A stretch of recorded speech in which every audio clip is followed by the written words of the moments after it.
Friends, the book I have to share with you today is not a book that is specifically a church book, but I do believe that it has a faith message. One of my best friends at seminary used to say that each new day greets us with a promise from God. I love you. Try again. And so with that in mind, Lilly's purple plastic purse. Lilly loved school. She loved the pointy pencils, she loved the squeaky chalk, and she loved the way her boots went clickety-click-click down the long, shiny hallways. Lilly loved the privacy of her very own desk. She loved the fish sticks and the chocolate milk every Friday in the lunchroom. And most of all, she loved her teacher, Mr. Slinger. Mr. Slinger was sharp as a tack. He wore artistic shirts.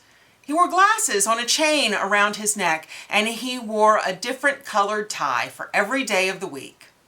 "Wow," said Lilly. That was just about all she could say. Wow. Instead of "Greetings, students," or "Good morning, pupils," Mr. Slinger winked and said "Howdy." He thought the desks in rows were old-fashioned and boring. "Do you think you rodents can handle a semicircle?" And he always provided the most tasty snacks, things that were curly and crunchy and cheesy. "I want to be a teacher when I grow up," said Lilly. "Me too," said her friends Chester and Wilson and Victor. At home, Lilly pretended to be Mr. Slinger. "I am the teacher," she told her baby brother Julius. "Listen up." Lilly even wanted her own set of deluxe picture encyclopedias. "What's with Lilly?" asked her mother. "I thought she wanted to be a surgeon or an ambulance driver or a diva," said her father. "It must be because of her new teacher, Mr. Slinger," said her mother. "Wow," said her father. That was just about all he could say. Wow. Whenever the students had free time, they were permitted to go to the light bulb lab in the back of the classroom. There they expressed their ideas creatively through drawing and writing. Lilly went often.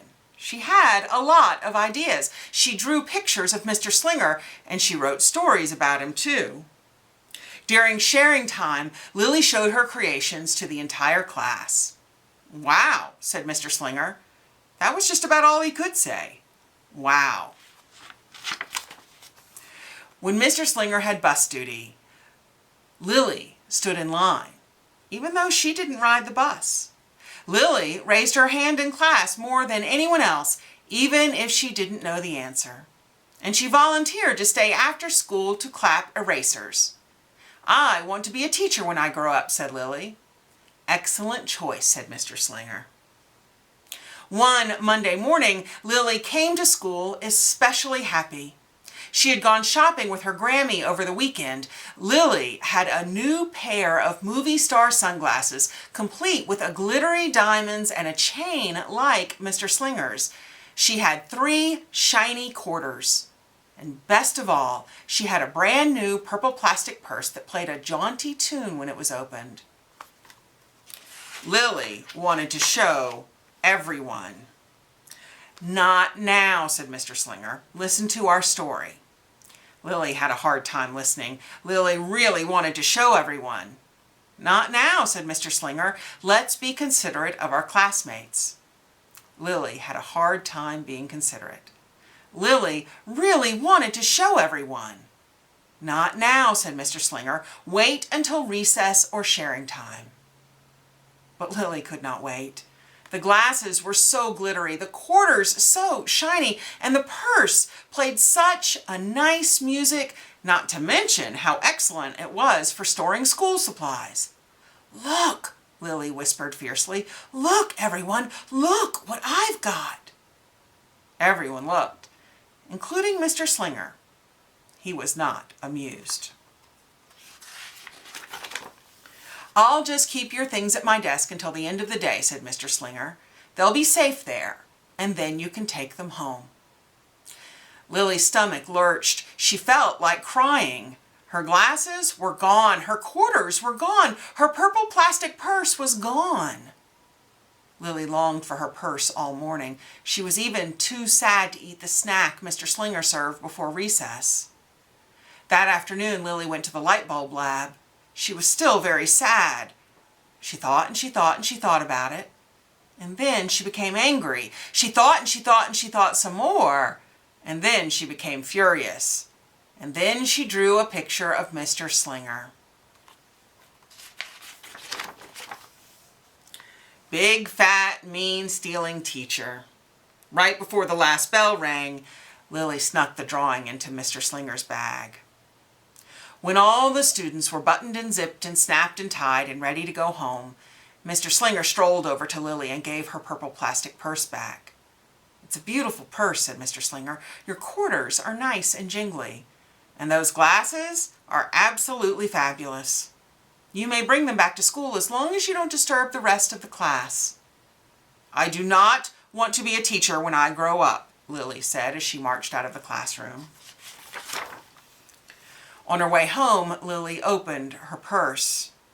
Her glasses and quarters were inside, and so was a note from Mr. Slinger. It said, "Today was a difficult day. Tomorrow will be better." There was also a small bag of tasty snacks at the bottom of the purse. Lily's stomach lurched. She felt like crying. She felt simply awful. Lily ran all the way home and told her mother and father everything. Instead of watching her favorite cartoons, Lily decided to sit in the uncooperative chair. "I'll stay here a million years for Mr. Slinger. Why does everything always happen to me?" That night, Lily drew a new picture of Mr. Slinger and wrote a story about him, too.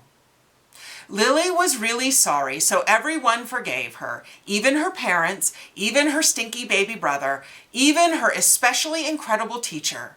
And then the sun shined its smiley face down on everyone and everything, even the bugs and the worms. The end. Lily's mother wrote a note, and Lily's father baked some tasty snacks for Lily to take to school the next day. "I think Mr. Slinger will understand," said Lily's mother. "I know he will," said Lily's father. The next morning, Lily got to school early. "These are for you," Lily said to Mr. Slinger, "because I'm really sorry." Mr. Slinger read the story, and he looked at the picture, and he read the note, and he sampled the snacks. Yum, yum. "Wow," said Mr. Slinger. That was just about all he could say. Wow. "What do you think we should do with this?" asked Mr. Slinger. "Could we just throw it away?" asked Lily. "Excellent idea," said Mr. Slinger. During sharing time, Lily demonstrated the many uses and unique qualities of her purple plastic purse, her shiny quarters, and her glittery movie star sunglasses. Then she did a little performance using them as props. "It's called interpretive dance," said Lily. Mr. Slinger joined in. "Wow," said the entire class. That was just about all they could say. Wow. Throughout the rest of the day, Lily's purse and quarters and sunglasses were tucked safely inside her desk. She peeked at them often, but did not disturb a soul. Right before the last bell rang, Mr. Slinger served Lily's snacks to everyone's delight. "What do you want to be when you grow up?" asked Mr. Slinger. "A teacher!" everyone responded. Lily's response was the loudest. "Excellent choice," said Mr. Slinger. As the pupils filed out of the classroom, Lily held her purple plastic purse close to her heart. Mr. Slinger was right. It had been a better day. Lily ran and skipped and hopped and flew all the way home. She was so happy.